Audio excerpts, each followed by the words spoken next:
बाबर आजम बिलाशुबा पाकिस्तान के number 1 batsman है। पाकिस्तान की बैटिंग तमाम तर जो है वो बाबर आजम के इर्द गिर्द घूमती है, लेकिन अनफॉर्चुनेटली ऑस्ट्रेलिया के इस टूर पे बाबर आजम अपनी पोटेंशियल के मुताबिक परफॉर्म नहीं कर पा रहे। 3 इनिंग्स हो चुकी हैं, बाबर आजम ने एक इनिंग में भी 30 प्लस स्कोर नहीं किया और शायद यही वजह है कि पाकिस्तान की बैटिंग ऑस्ट्रेलिया में स्ट्रगल कर रही है, क्योंकि पाकिस्तान का नंबर 1 बैट्समैन ऑस्ट्रेलिया में रन्स नहीं कर पा रहा। बाबर आजम को ऑस्ट्रेलिया में रन्स करने के लिए विराट कोहली की टेक्निक से सीखने की जरूरत है कि जिस कामनेस और कंपोजर के साथ कोहली ऑस्ट्रेलिया में बारी करते आए हैं, ऑस्ट्रेलिया की इससे भी तगड़ी बॉलिंग अटैक के सामने उन्होंने बॉक्सिंग डे टेस्ट मैच में सेंचुरी स्कोर की, उन्होंने सिडनी में बेहतरीन बारी की, पर्थ में उन्होंने जबरदस्त इनिंग्स खेली। तो पाकिस्तान के बाबर आजम को भी विराट कोहली से कामनेस, कंपोजर और लंबी बारी करने का तरीका सीखना है। लेकिन अनफॉर्चुनेटली ऐसा लगता है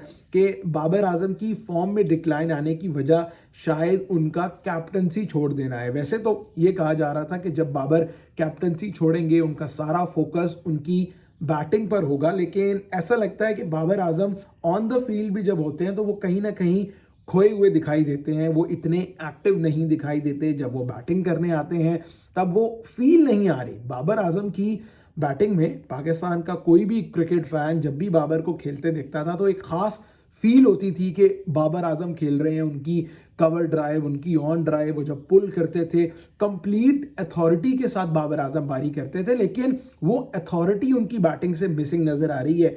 वो लंबी बारी करना, वो मैच को अपने कंधों पे कैरी करके लेके जाना, वो बड़े बॉलर्स का सामना करना, ये तमाम तर सलाहियतें बाबर आजम के अंदर मौजूद थी, लेकिन वो नहीं कर पा रहे। ऑस्ट्रेलिया के टूर पे ना तो उनसे रन्स हो रहे हैं, वर्ल्ड कप में भी हमने देखा कि वो स्ट्रगल कर रहे हैं। और इन तमाम तर चीज़ों के पीछे एक बैकग्राउंड स्टोरी होती है। ऑब्वियसली क्रिकेट आप फिजिकली तो ऑन द ग्राउंड खेलते ही हैं, लेकिन आपको फिजिकली ऑन द ग्राउंड बेहतर परफॉर्मेंस दिखाने के लिए आपका जो बैक ऑफ द माइंड चीज़ें हैं, आपको माइंड में बहुत हद तक क्लैरिटी होनी चाहिए, आपका थॉट प्रोसेस बहुत हद तक क्लियर होना चाहिए। और जितने आप मेंटली रिलैक्स होंगे आप उतने ही बेहतर अंदाज में रन कर पाएंगे। पाकिस्तान क्रिकेट की कुछ रीसेंट कंट्रोवर्सीज ऐसी रही हैं पास्ट में, ऐसा लगता है कि उन तमाम तर कंट्रोवर्सीज ने बाबर आजम को एज अ प्लेयर बहुत अफेक्ट किया है। चाहे वो चैट्स लीक करने का मामला हो या अब रिसेंटली वो जो एक ऑडियो रिकॉर्डिंग सामने आई है पाकिस्तान क्रिकेट बोर्ड के चेयरमैन ज़का अशरफ साहब की रिगार्डिंग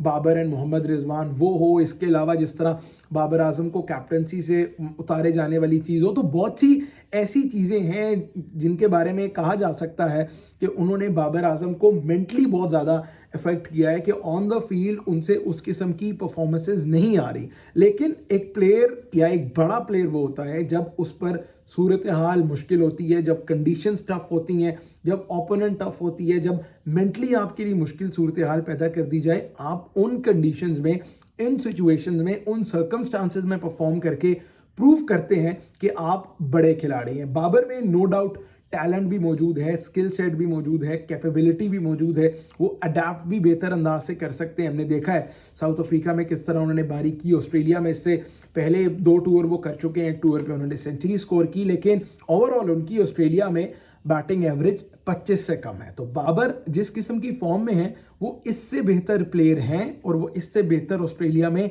कर सकते हैं। बाबर को ये चीज़ रियलाइज करनी है कि पाकिस्तान की तमाम तर बैटिंग का दारोमदार किंग बाबर आजम पर ही है। पाकिस्तान की तरफ से चाहे अब्दुल्ला शफीक देख लें, साउद शकील देख लें, सलमान अली आगा देख लें, ये तमाम तर प्लेयर्स इनका जो आइडिया को ये फॉलो करते हैं वो बाबर आजम ही है। तो बाबर को अपने आप को बड़े दिल के साथ परफॉर्म करना है, अपनी खोई हुई फॉर्म को वापस लेकर आना है और पाकिस्तान को ऑस्ट्रेलिया में बड़े रन्स करके देने हैं। अभी बाबर जहां स्ट्रगल कर रहे हैं वो यही करते हैं कि जब भी वो बारी करने आ रहे हैं वो लग रहा है किसी जल्दबाजी में दिखाई दे रहे हैं, जल्दी में दिखाई दे रहे हैं। वो ना तो विकेट पे टाइम गुजार रहे हैं, ना ही लंबी बारी करने की कोशिश कर रहे हैं। तो आप दुनिया के किसी भी वेन्यू पर खेल रहे हो, किसी भी किस्म के बॉलिंग अटैक का आप सामना कर रहे हो, सबसे इंपॉर्टेंट चीज़ ये है कि आप विकेट पे वक्त गुजारें, आप अपना कंपोजर दिखाएं, आप रिजिलियंस और अपनी कामनेस दिखाएं और इस तरह आप इनिंग्स को बेहतर अंदाज से ना सिर्फ बिल्ड कर सकते हैं बल्कि अपनी टीम के स्कोर को आगे लेके जा सकते हैं। तो पाकिस्तान की उम्मीदें बहुत हैं बाबर आजम से, लेकिन 3 इनिंग्स में अभी तक बाबर 25 से ज़्यादा रन्स नहीं कर पाए पाकिस्तान के लिए इंडिविजुअली एक इनिंग्स में। बाबर को बड़े रन्स करने हैं ताकि पाकिस्तान की बैटिंग को सहारा मिले।